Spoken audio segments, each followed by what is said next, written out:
Faktor modal dan akuntabilitas BUMN juga menjadi faktor penting, Pak. Ini bagaimana Anda membenahi dua hal tersebut untuk perbaikan kinerja BUMN ke depan? Sejak awal saya mendorong yang namanya pencegahan itu melalui KPK, ya, karena ya kembali bagaimana misalnya laporan harta kekayaan pejabat BUMN yang tadinya hanya di holding sekarang ke anak cucu, itu salah satu faktor yang namanya pencegahan, ya, transparansi daripada data keuangan decision maker yang ada di BUMN.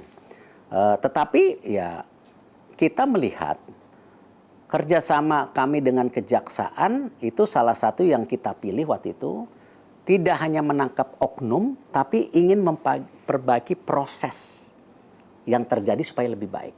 Contoh misalnya kasus Garuda, kita nggak hanya menangkap, ya. Tetapi kan bagaimana Garuda ini bisa diselamatkan dan bisa recovery. Ya, tahun 2023 Garuda itu sekarang net profitnya 4,1 triliun.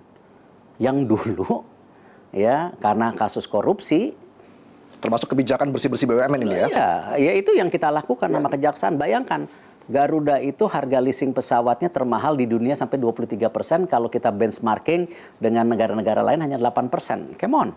Nah inilah kenapa tadi dengan kejaksaan program bersih-bersih ini tidak hanya oknum tetapi melakukan perbaikan daripada SOP.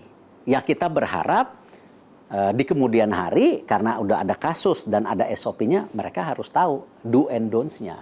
Ada 2 dapen ya yang Anda laporkan saat itu? Dapen ada 8 sekarang. Ada 8 ke Kejagung ya. Bagaimana agar memang kasus korupsi ini tidak lagi mengintai di perusahaan-perusahaan BUMN, Pak? Ya tidak mudah karena dinamika SOP bisa, ya kita udah bikin yang namanya akhlak, ya tapi kan masing-masing individu itu personification masing-masing individu ini kan ya tidak bisa semuanya sama. Ya. Oke, tahun oknum selama itu tidak sistematik, ini oknum, nah itu yang kita harus tentu berani ambil tindakan. Kalau ada sistematik ya itu ada harus correction, gitu kan? Nah ini yang kita lakukan. Jelajahi cara baru mendapatkan informasi. Download Metro TV Extend sekarang.